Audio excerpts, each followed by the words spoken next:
So so we need to understand, man, the difference between what we want to do and how we want it to be done, and the reality, because we can't. There's no perfect time for the world to end. There's not going to be no perfect time. There's going to be people that say, "Well, wait, I just got married. I just had a baby. I just started a family. I just got the job that I always wanted. I just got that career that I always wanted.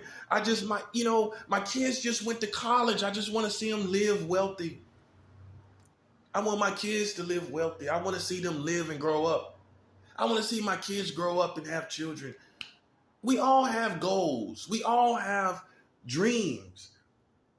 Naturally, as human beings, things for the future, things we want to do in the future. On the average, most people have something they want to do or somewhere they want to go. Some type of goals, some type of dreams, whether it's a dream vacation, a dream job, a dream marriage, They have marriage goals. They have goals. People are always hashtagging that. You know, marriage goals, job goals, et cetera, goals. People have goals. And that's not going to change in the final hours. So it's a lot of people that get hostile to me. Like, well, I don't want our world to end. Unfortunately, it's no perfect time for it to end. There will be people with families and children. So in other words, there are people that I sense there are people in the world. Maybe I'm right, maybe I'm wrong, but I'm pretty sure there's some here in America. They think, well, these preachers are bringing this on our community and our family, and they're gonna, and we should kill them because we should do it for the children. Well, unfortunately, in the end of the world, you are going to depart from your children, whether you like it or not. That's my very point I'm trying to make. You can have all the family in the world. You can have all the goals for your family. When it's the end of the world,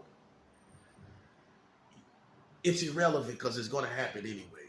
It's a big ship that's coming in, and it's like you trying to push back a ship, which is ridiculous. That's what's trying to, like, that's the equivalent of trying to push back. That's the parallel, if you will, of trying to push back the end of the final hour, the end of the time, the end of the world, the second coming of Jesus Christ. That's what it's like. You trying to push a battleship back. Like, I don't care how arrogant you are. I don't care how narcissistic you are. I don't care how boastful or proud you are to be an American citizen or any other country citizen. When it's time to go, it's time to go. See, what people we understand that death is a part of life, right? We all understand that. It's just something, we've all lost people, including me, that we wish were here right now. We would love for them to be here right now. But we understand as we live long enough, the reality is death is a part of life. Now,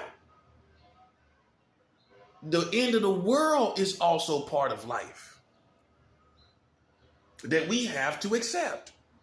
Just like you have to accept death as a part of life, you have to accept the end of all things as a part of life. It's not something you can get away from. Just like death, it's not something you can escape. It's not something that you and your community will escape. It's not something that you and your family will escape. Death will not be escaped. Also, the end of the world will not be escaped. And it ain't no perfect time to die, right? And it ain't no perfect time for the end of the world. It's no perfect time for it. Is there a perfect time for your family to die? There's no time where you say, well, okay, they can die now. Anybody that you got family you love, you can say, well, yep, I think it's time. You will hold on to them forever until they can't live anymore, unless they on the deathbed and is suffering. But I'm talking about an average case, in the average situation here in America. Most Americans are going to hold on to their family for dear life until they're 90, 95, 90. You don't care how old they get. They could be 100, 102, 100, whatever. And you still don't care. You still, because that's your loved one. And you don't, and you're trying to hold on to them as long as you possibly can. It's the same thing when it's time to end the world. You're trying to hang on as much as you can, another year, another month, another day. But ultimately, when someone is up in age, 99, 100, one day, you don't want to think about it because you love them. You don't want to think about it, but one day it has to go. They have to die. Life has to go from that person's body. Okay? You know this. You've accepted it, although they're still here. It's the same thing with the end of the world. You have to accept it while you're here, even though it hasn't happened. It's a part of reality. It's a part of reality. It's a part of reality. You don't get to say, well, wait, and that's where we are mature, spiritually mature, and spiritually mature as humanity, or we're immature. I don't want to die. I don't want the world to end. I mean, please,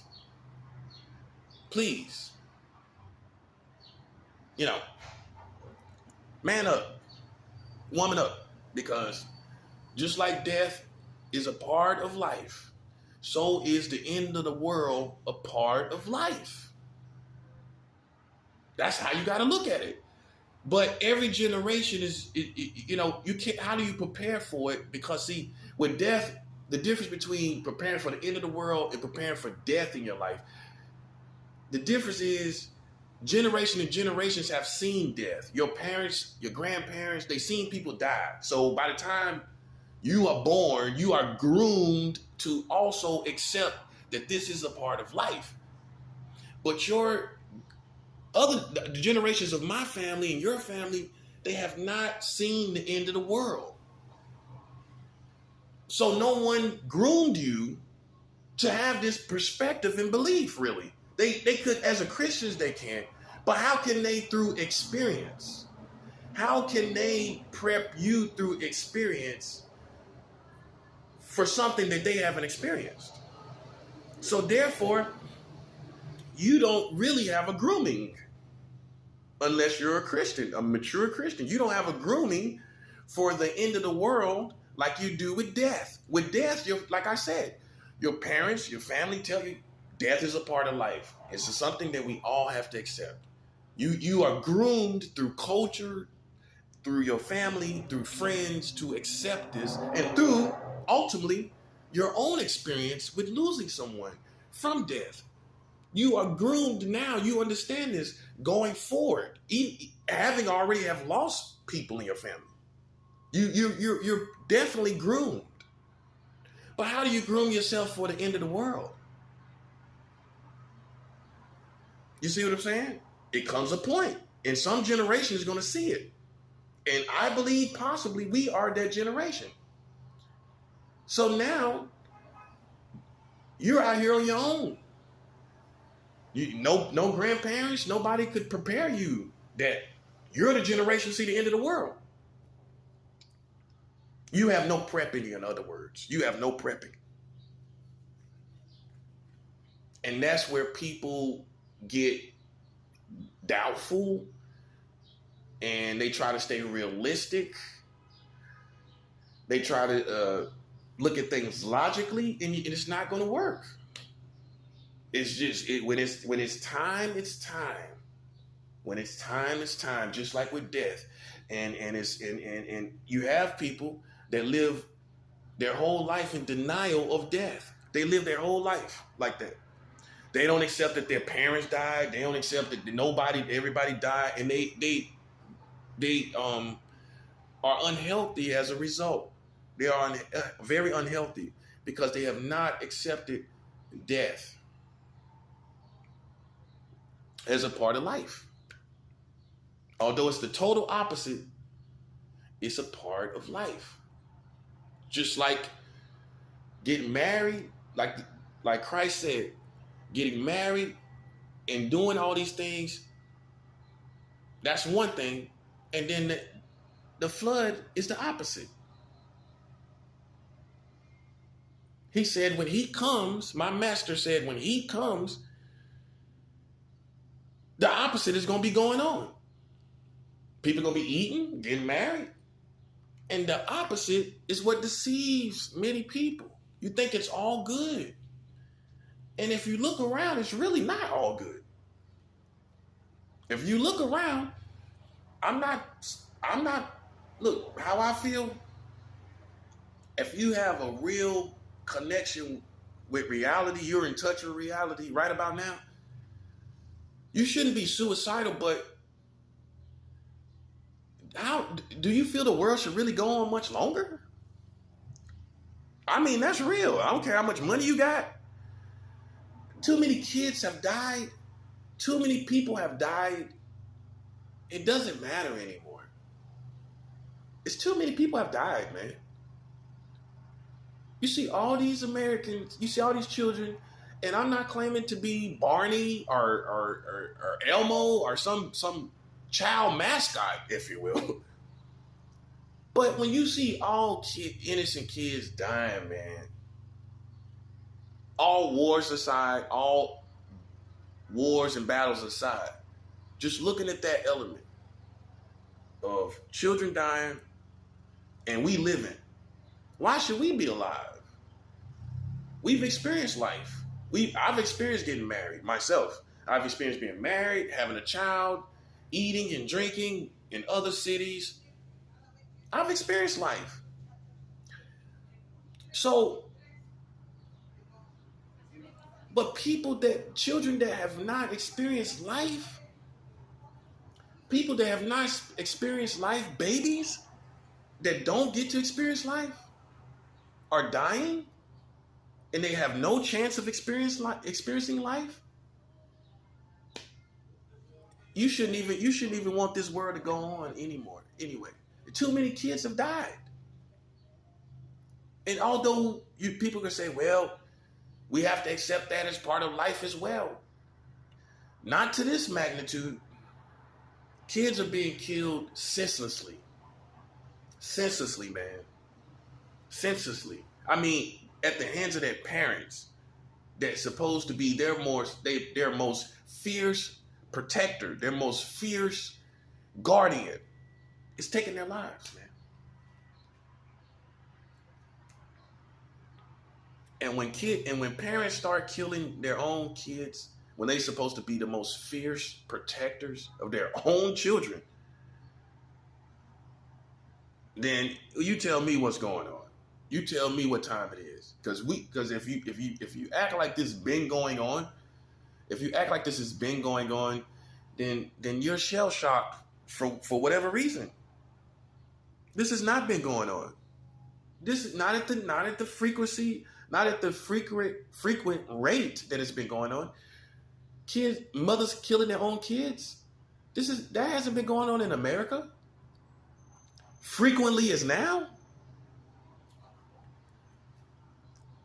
I think a lot of people are in denial about where we are in this community and in history and in our place and time in history. We are. It's a point of no return. You know, in my personal observation, I feel that there have been people that they have played with the world like they can just do it because I feel they done it because they think that other good leaders were assassinated, like Malcolm X, Martin Luther King Jr., and they just thought that they could do this again Even they probably even looked at Jesus Christ being crucified and think, well, they looked at all the history of good people being killed, assassinated, and they thought that they could just do it again. And that was the setup. And now look what you got. Obviously, God did not agree with that. Obviously not. And they just thought that this is another go around, business as usual. And you just thought that you would just kill somebody, and it didn't work. You thought you would kill God's people. And here we are at the end of times because they brought about premature judgments. See, I gotta do a teaching on that too, because I don't think people believe that God will release premature judgments before the time. I'm not saying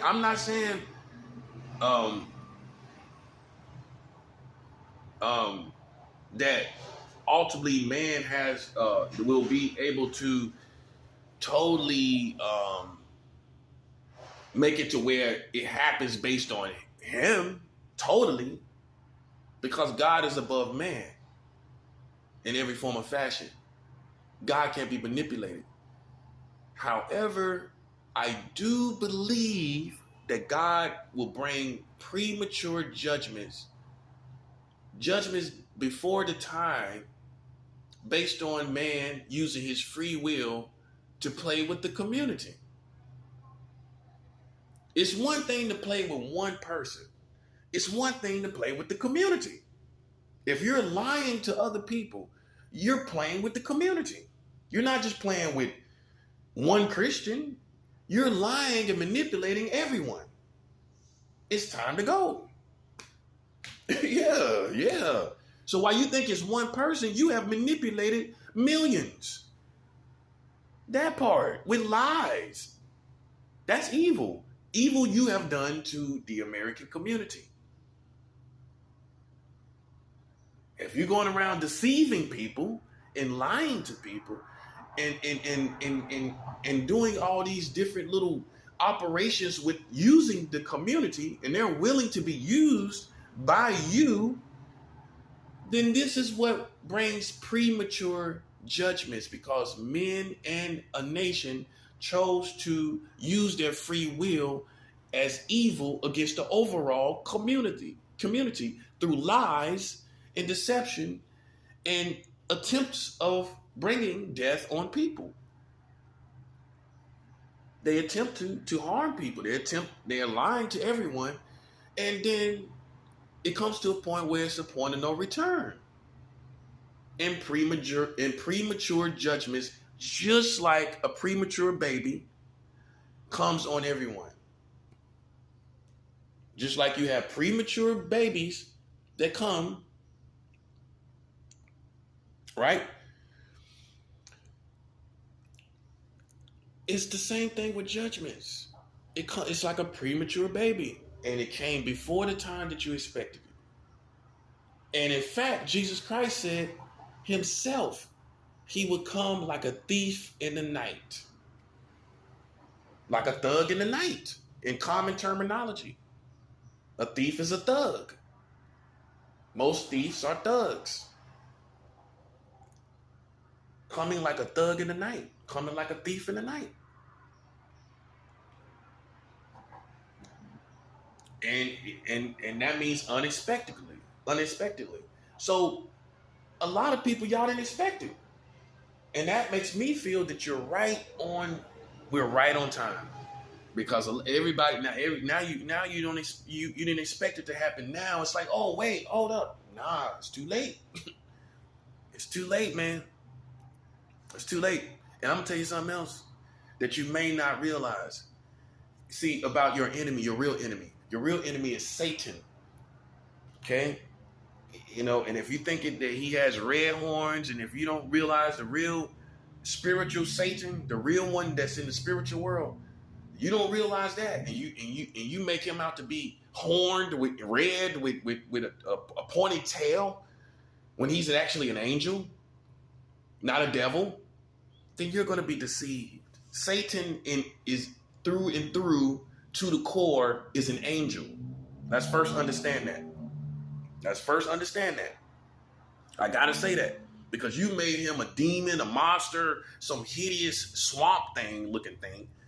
Let's go back to what he really is. Let's go back to what he really is. Satan through and through, through and through is an angel. As far as entities, he's not an alien. He's not some weird sci-fi thing that you would see from 70 movies.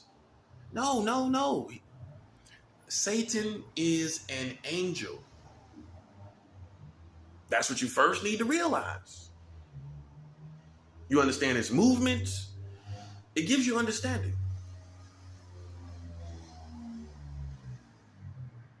And he has an whole kingdom. He manipulated and has a whole kingdom. He has free will, obviously, to become Satan and not be Lucifer. Lucifer is not evil. Lucifer is no more, though. There is no more Lucifer. He is no more. It's just like when you see Star Wars, you had Anakin and you had Darth Vader. Anakin is no more when you got Darth Vader. There's no more Anakin. It's only Darth Vader. That's the same thing with Satan. It's no more Lucifer. It's only Satan. Lucifer was not bad. Satan is. Okay? And if you're not spiritual enough to have realized his reality, then I feel sorry for you. I'm too spiritual not to not know that Satan is real. I know he's real. So I'm see, the greatest war that's going on, especially in America, is the war if God and Satan is even real. That's the war that's going on. Because once you know, and once it is revealed, how can we go back as a community? Once you know God is real and the devil is real, then you use a logical perspective of deciding what to do, which would be obvious to be on God's side because you're going to lose on Satan's side, which means basically the country will come over to God, realizing God is real. So that's where we're at. We're at a war between some people don't even really believe. And there are some people that are so spiritual, it's no way you can. I see spiritual things. I see spiritual things. So you can't tell me God is not real. Now, if you haven't come to your walk in God with God to a point where spiritual things you have seen with your eyes, then I feel sorry for you as well. Because what American people told you is, first of all, you don't need to be that deep. Everybody say that. It don't take all of that. It don't take all of that. Yes, it does. And if you're going to be a real spiritual person and see spiritual things, it does take all of that. And some. And looking at your community, this American community with all this craziness, it does take all of this. And some.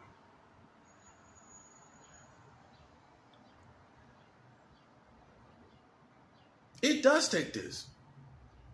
As obviously.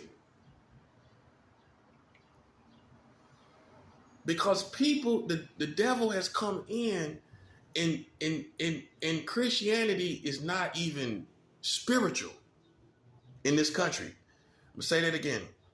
Christianity is not even spiritual in this country.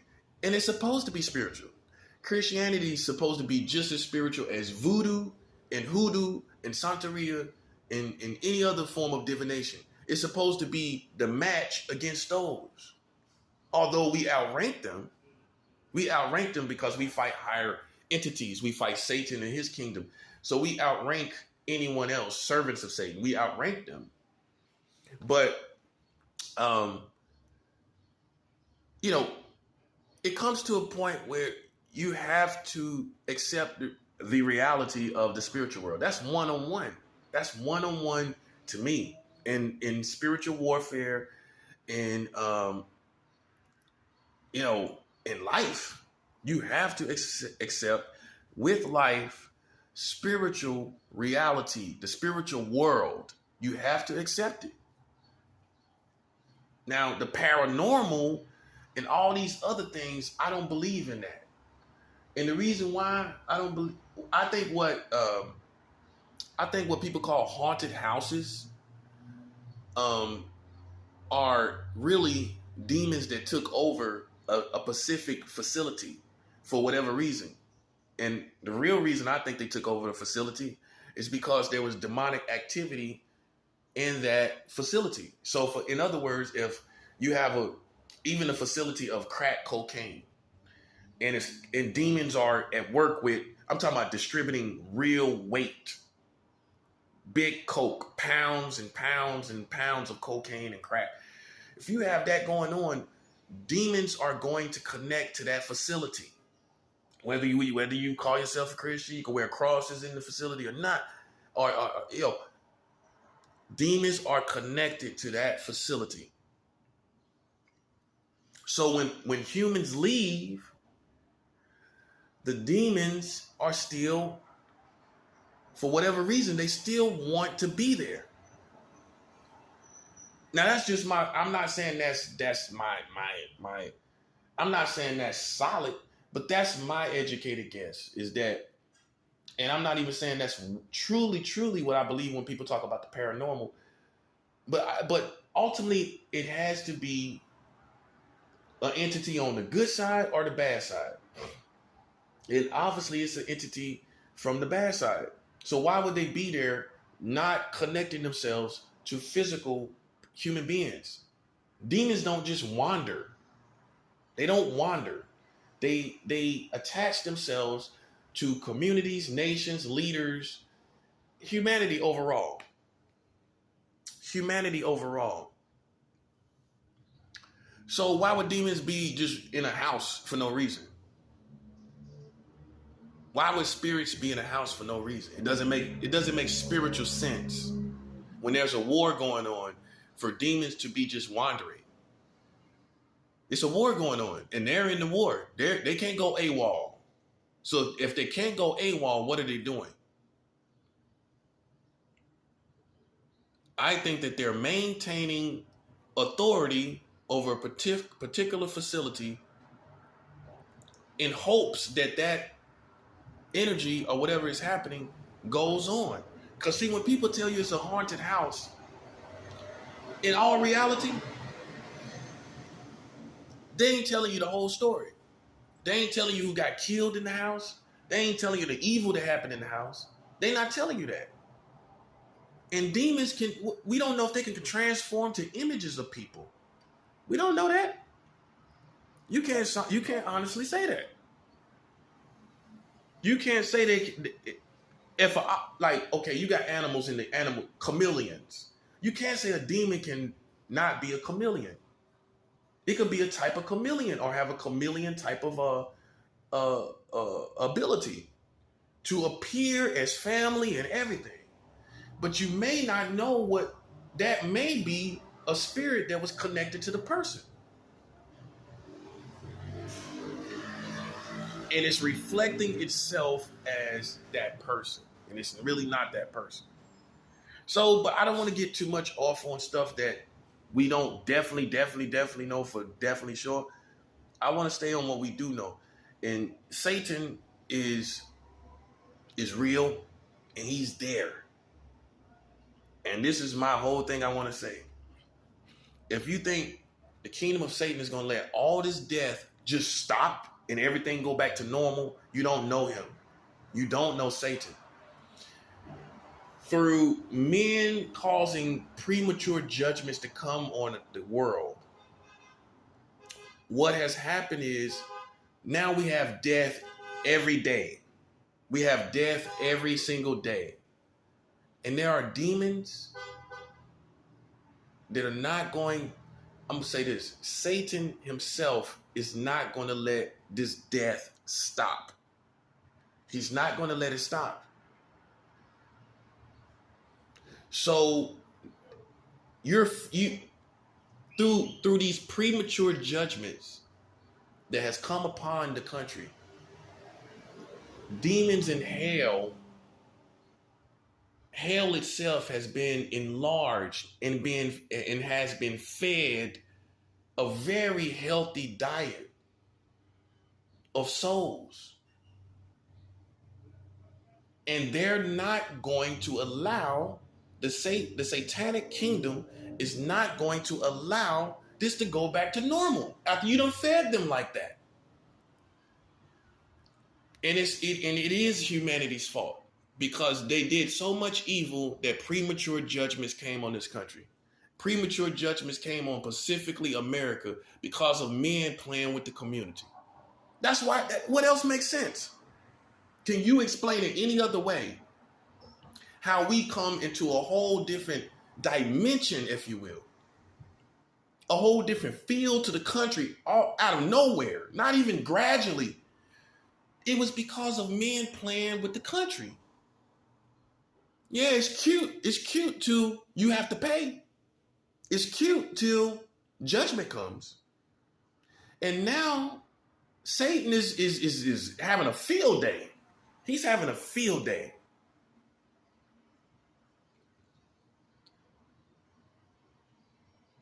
He's having a field day right now. So you think he ain't gonna manipulate this situation if you try to go back to normal? When you've been feeding him for 3 years almost? You've been feeding the kingdom of darkness for 3 years. You know,